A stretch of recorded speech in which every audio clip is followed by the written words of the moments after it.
इस वीडियो में सिर्फ एएलपी के एग्ज़ाम के पर बात ही करेंगे कि मेरा जिस तरह से मार्क्स 75 मार्क्स में आपका जो पीटी होने वाले हैं 18,000 प्लस सीट है, उसमें जो पीटी होंगे आपका 25 तारीख से जो शुरू है, सबसे मैक्सिमम मार्क्स कैसे लाया जाए जिससे मेरा मार्क्स जो रहता है वो कभी 52, कभी 55, कभी 55 प्लस इसके रेंज में रहता है। और अगर इसके रेंज में आपका मार्क्स आ रहे हैं तो इसका मतलब पीटी आपका कंफर्म होगा। इतना मार्क्स बहुत है, क्योंकि पीटी सिर्फ क्वालिफाई है। सबसे ज़्यादा मेहनत आपको मेंस में करना है। मेंस में जितना से जितना मार्क्स ज़्यादा लाइएगा एग्ज़ाम में उतना बेटर होगा आपका मेरिट लगने में, क्योंकि लास्ट में एक साइको होती है। साइको में ज़्यादा मार्क्स नहीं होती है, पास होना भी मुश्किल होता है, इसलिए मैं आपको कह रहा हूँ।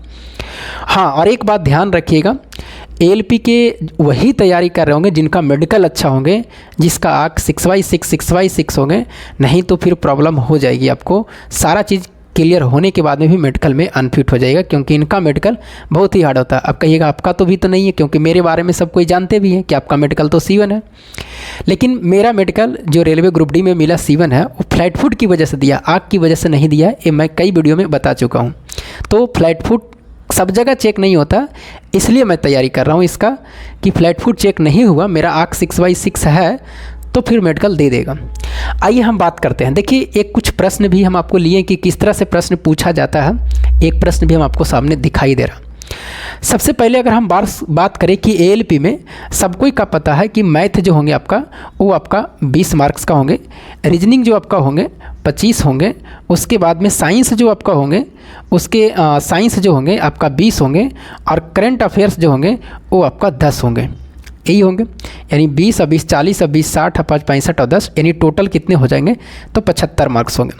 अब इसमें से 75 मार्क्स से हमें जो कोशिश करनी है वो कितना, लगभग 50 प्लस, बस इतना आएंगे तो पीटी आपका क्वालिफाई हो जाएंगे। अब देखिए कैसे कैसे आएगा। 20 में आपको मैक्सिमम ज़्यादा नहीं करना, कम से कम 15 जरूर करना है। अगर प्लस इतना से तो कम, जो बच्चे मेहनत कर रहे हैं 15 से तो कम आएगा नहीं, कम से कम 15 आना ही चाहिए। इसमें मैं 18 आपको नहीं बता रहा हूँ, 19 नहीं बता रहा हूँ, 15 बता रहा हूँ। इसमें आपको 20 बता रहा हूँ, रीजनिंग में 20 आपको, रीजनिंग में कितना 20, साइंस में आपको मैं बता रहा हूँ कि 12 से 13 नंबर भी अगर लेके चलाते हैं तो अच्छा है, और करेंट अफेयर्स में मात्र 5 नंबर। अगर इसको आप ऐड करते हैं तो 5 और 3 8 और 5 13, और 2 2 4 1 5 कितना 5, यानी 53 नंबर आपको बिल्कुल हो जा रहा है। और कोई ज़्यादा मैंने मार्क्स नहीं बताया। करेंट अफेयर्स 10 रहेंगे तो 5 बनेंगे, इतना बनेगा। अगर साइंस 20 है तो 13 बनेंगे, जो अगर कम से कम थोड़ा भी बहुत ध्यान दे रहे होंगे, लगभग 5 से 6 घंटा स्टडी करेंगे तो आएंगे।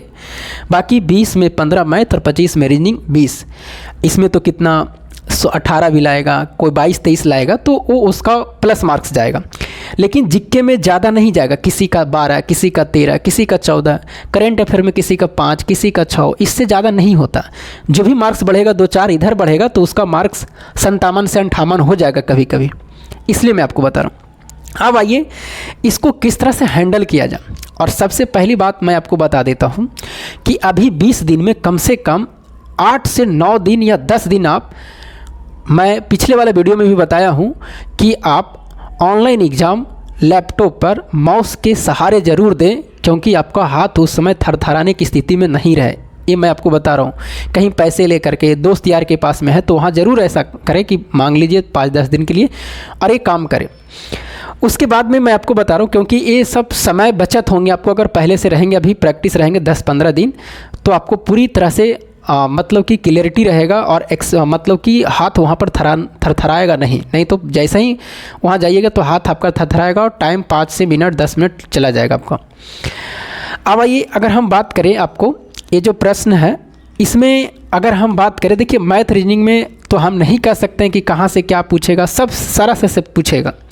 जीके में भी वही है, साइंस में भी वही है, लेकिन हाँ कुछ चीज़ें आपको करंट अफेयर्स जैसे हैं अगर हम बात करें तो पहले अपने से कोई भी करंट अफेयर्स का एक बुक आपको पढ़ना है। उसको 25 दिन में लगातार 25 दिन तक उसको पढ़ना है, 1 घंटा। 1 घंटा में बहुत चीज़ आप पढ़ लीजिएगा। उसमें जैसे कुछ इंपॉर्टेंट चीज़ें हैं उसमें आपको टिक लगाना है, जैसे अभी भारत रत्न मिला है, उसके बाद में अभी नोबेल प्राइज़ मिला है, और नोबेल प्राइज़ आपको पिछले वाला भी याद करना, 2023 वाला 2024 वाला सारा, तभी जा कर के होंगे। IPL अभी हुए हैं, ब्रांड एम्बेसडर है, ये सब से आपको क्या करना है कि करंट अफेयर्स बिल्कुल याद रखना, यहाँ से प्रश्न आपको निश्चित मिलेंगे, 100% मिलेंगे। उसके बाद में साइंस में आपको निश्चित है कि न्यूमेरिकल वगैरह ये सब रहेंगे, तो आप कोशिश करें ज़्यादा से ज़्यादा प्रश्नों को देखने का, और ज़्यादा से ज़्यादा प्रश्न वही प्रश्न देखें जैसे आप किसी का टेस्ट खरीदे हुए हैं और वहाँ पर प्रीवियस ईयर अगर डाला हुआ है, तो अगर आप 20 दिन में अगर पहले से नहीं मारे होंगे या मार चुके होंगे 10 सेट, 15 सेट, 20 सेट, तो आप क्या करें कि अभी जितना आपको मारना है, 4 गो, 5 गो, 10 गो, जो भी मराता हो मारिए। बाकी आपको अगर नहीं टाइम मिलता है तो आप क्या करें उसमें कि उसको सबमिट कर दें, 2-4 प्रश्न अटेम्प्ट कर सबमिट कर दें, क्योंकि आप प्रश्न को देख सकते हैं और देख करके ज़्यादा से ज़्यादा प्रश्नों को, प्रीवियस ईयर को जितने भी सारे प्रश्न एएलपी में हुए 2018 में, सब कुछ का देखना उसमें जितना शिफ्ट में हुआ। तो उसके लिए अभी आपको 25 दिन में वो बेटर रहेगा, सबसे ज़्यादा बेटर वही रहेगा, क्योंकि प्रश्न को ट्रेंडी को आप देख लीजिएगा कि किस तरह से पूछा गया था। तो ये काम भी ज़रूर करिएगा प्रीवियस ईयर वाले सवाल में। बाकी मैथ रीजनिंग भी आपको जो चीज़ आपको फार्मूले वगैरह याद नहीं है वो आपको पता होंगे, उसको भी देखिए। रीजनिंग के कुछ कॉन्सेप्ट है उसको देखिए। इस तरह से अगर आप करते हैं तो मैक्सिमम मार्क्स आपके आ जाएंगे। अब आइए देखिए, जो प्रश्न पूछा गया तो इतना काम आपको करना पड़ेगा। अभी सारे सब्जेक्ट पर आपको डेली मतलब वर्क करना है, मैथ पर भी, रीजनिंग पर भी, साइंस पर भी, करंट अफेयर्स पर भी आपको डेली करना है। लगभग 6 से 7 घंटे 20-25 दिन आपको देना ही है, तभी जा कर के क्लियर होंगे। और टेस्ट सीरीज अभी कोशिश करें कि 20 दिन लगातार मारे एएलपी का, कहीं भी ऑफलाइन ऑनलाइन जहाँ मारना ज़रूर मारे, तब जा कर के रिजल्ट हो जाएंगे। अब आइए देखिए, जो प्रश्न पूछा, देखिए किस तरह से पूछा गया। ऐसा प्रश्न आपको जो पूछा गया ना, वो लगभग 7 से 8 प्रश्न रीजनिंग वाले मिला करके और मैथ वाले मिला करके पूछा है।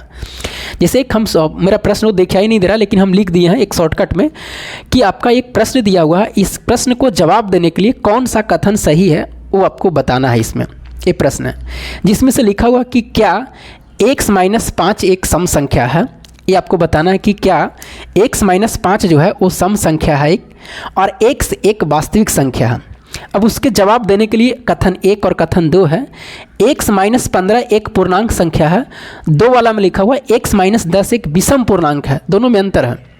अब बात रह गई कि सबसे पहले तो है कि x-5 एक सम संख्या थी, तो सबको ही पता है कि सम संख्या 2, 4, 8, 10 मतलब जो 2 से विभक्त हो जाएंगे, ये आना चाहिए, तो सम संख्या होंगे। x एक वास्तविक संख्या है, मतलब वास्तविक संख्या के अंतर्गत सारे चीज़ आ जाते हैं, चाहे वो सम हो, विषम हो, पूर्णांक हो, होल नंबर हो, जो भी हो, जितने भी सारे हो वो वास्तविक संख्या के अंतर्गत आते हैं। जैसे आपके माता पिता सबसे ऊपर होंगे, परदादा दादी हो गए, तो परदादा दादी के अगर हम एक मान लीजिए कि लेते हैं, जैसे परदादा दादी लेते हैं, तो उसके नीचे जितने भी सारे आएंगे, पिता, बेटा, पुत्र, जो भी हो, तो उसके अंतर्गत आ रहे हैं। तो वही चीज़ है, वास्तविक संख्या के अंतर्गत सब चीज़ आते हैं। उसके बाद में x-15 एक पूर्णांक संख्या है और विषम पूर्णांक है। अब इसमें देखते हैं कि पूर्णांक संख्या का मतलब क्या है, कि पूर्णांक संख्या कहते हैं किसको, तो पूर्णांक संख्या इसी को इंग्लिश में कहते हैं इंटीजर नंबर। कौन सा? Integer number. अब इंटीजर नंबर में क्या है, ये 2 चीज़ों में बढ़ता है। सबसे पहले अगर इंटीजर नंबर की हम बात करें, किसे कहते हैं, तो सभी धनात्मक संख्या, सभी ऋणात्मक संख्या के साथ, फिर से गौर से सुनिएगा, पूर्णांक संख्या किसको कहते हैं, सभी धनात्मक संख्या, सभी ऋणात्मक संख्या और साथ में शून्य संख्या को हम पूर्णांक संख्या कहते हैं। जैसे अगर बात किए कौन कौन सा, जैसे 0 है, उसके बाद में प्लस में आगे बढ़ेंगे 1, 2, 3, 4, 5, इस तरह से बढ़ते चला जाएगा। पीछे आएंगे तो -1, -2, -3, तो इसमें ऋणात्मक संख्या भी है, धनात्मक संख्या और शून्य संख्या, इसी को कहते हैं इंटीजर नंबर, पूर्णांक संख्या। इसमें भी आपको बढ़ जाता है, ये जो है आपको पॉजिटिव इंटीजर है। कौन सा? पॉजिटिव इंटीजर मतलब धनात्मक संख्या, और ये क्या है आपका ऋणात्मक, तो ये पॉजिटिव है और ये आपका निगेटिव इंटीजर है। और उसके बाद में ये शून्य है। कौन सा? शून्य इंटीजर नंबर है। लेकिन आपको कहा गया है कि x-15 एक पूर्णांक संख्या है कथन नंबर 1 में, और x-10 एक विषम पूर्णांक है। अब इसमें भी आपको देखना है कि 1, 2, 3, 4 जो है, इसमें भी आपको सम पूर्णांक होंगे और विषम पूर्णांक होंगे। तो जो आपको विषम संख्या होंगे, जैसे 3, 5, 9, 11, तो ये विषम पूर्णांक है। सम पूर्णांक 2, 4, 6, 8 ये सम पूर्णांक है। इसमें भी आपको डिवाइड किया गया। अगर इतना जानकारी है तब इस प्रश्न को आप जवाब दे सकते हैं। आइए अब देखते हैं, जैसे कहा गया है कि x-5 जो है एक सम संख्या है, यही कहा गया। और पहला कथन देखते हैं कि क्या इसका जवाब देगा कि नहीं देगा। x-15 एक पूर्णांक संख्या, x माइनस क्या है 15, एक पूर्णांक संख्या। अब पूर्णांक संख्या में मतलब सम भी रहेगा, विषम पूर्णांक भी रहेगा, दोनों रहेगा। अब x माइनस 15 में अगर हम मान लेते हैं कि x के जगह पर 23 लेंगे तो ये विषम पूर्णांक है। कोई यहाँ पर 22 भी लेता है तो सम पूर्णांक है। अगर हम 23 लेते हैं x के जगह पर तो 23 में से 15 जाएगा तो कितना बचेगा, 8 बचेगा। 22 में से 15 जाएगा तो कितना बचेगा, 7 बचेगा, यही ना बचेगा। अब यहाँ से देखिए कि x के जगह पर हम 23 लिए हैं तो 8 आया है। अगर हम यहाँ पर 8 रखेंगे तो 8 में से 5 जाएगा, कितना बचेगा, 3 बचेगा। यानी पहला कथन से x माइनस 15 एक पूर्णांक है। अगर हम 23 लेते हैं तो 23 में से 15 जाएगा तो 8 बचेगा। अगर हम 8 यहाँ रखते हैं, अगर हम यहाँ 8 रखते हैं तो 8 में से 5 जाएगा, कितना बचेगा, 3 बचेगा। क्या 3 एक सम है? नहीं है, 3 एक क्या विषम है। इसका मतलब है कि पहले वाले से आप आंसर नहीं देख सकते हैं पूरा कन्फर्म कि x माइनस 5 एक सम संख्या। क्या इससे दे सकते हैं? इससे देखते हैं x माइनस 10 एक विषम पूर्णांक है। अगर x माइनस 10 एक विषम पूर्णांक कह दिया है तो इसका मतलब है x के जगह पर हमको क्या करना पड़ेगा, विषम लेना ही पड़ेंगे।